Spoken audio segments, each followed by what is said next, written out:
Man teica, ka esot vairāk jārāda ikdienas braucieni ar EV, lai varētu saprast, vai tās mašīnas ir piemērotas Latvijai vai nav. Tad šodien brauciens no Jelgavas, Jelgavas centrā, uz Laucienu, uz Talsiem, Sabili, Kandavu un atpakaļ uz Jelgavu. Tagad 230 km, laiks nav pārāk labs.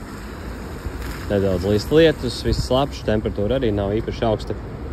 Bet es nebraucā pat vienu, un ir svarīgi kraut. Daudz čaklu roku sādīti, dažādi darbi, zeķes, lakati un tā tālāk. Ne tikai šeit, pilns bagāžos arī silta darba tīra, pacentušies. Brauksim uz diviem pansionātiem. Viens ir Laucienē un otrs ir Sabilē, tad 235 km. Nopļosim uz augšu, tātad 250.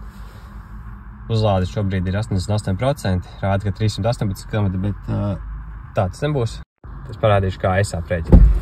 Ja ir 88%, es varu aprēķināt, ka ir aptuveni 44 kWh, bet mašīnai nedaudz virs 50 kWh akumulators. Un, ja es zinu, ka man jānobrauc 250 km, es varu aprēķināt budžetu, kāds man ir atļauts uz 100 km. Tātad, ja būtu 200 km, tie būtu 22 kWh.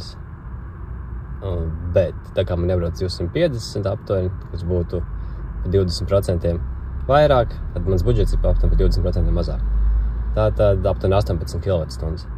Tas nozīmē, ka, ja braukšanas laikā es redzu, ka mans patēriņš ir zem 18 kWh uz 100 km, tad es tikšu atpakaļ ar šo uzlādi. Ja ne, pa ceļam būs jālādē. Pirmā pietura sasniegta. Esam pie Laucienes pansionāta. 104 km. Patēriņš 16,3. Tātad ir zem 18. Vajadzētu tikt mājās bez papildus uzlādēm. Otrā pietura Sabile. 141 km un patēriņš nokritis uz 16 kWh. Tātad joprojām nebūs jālādē aizskries. Kad pabraukts, jātaisa pietura, viršos ar kafiju. Brauciens noslēdzies. 240 km, 15,7 patēriņš un palikuši 13%. Tad rupu rēķinots iztērēja 75% un 75% ir 240 km, tad šodien būtu nobraukums maksimālais bijis 320 km. Nav izcili, bet tīri ok.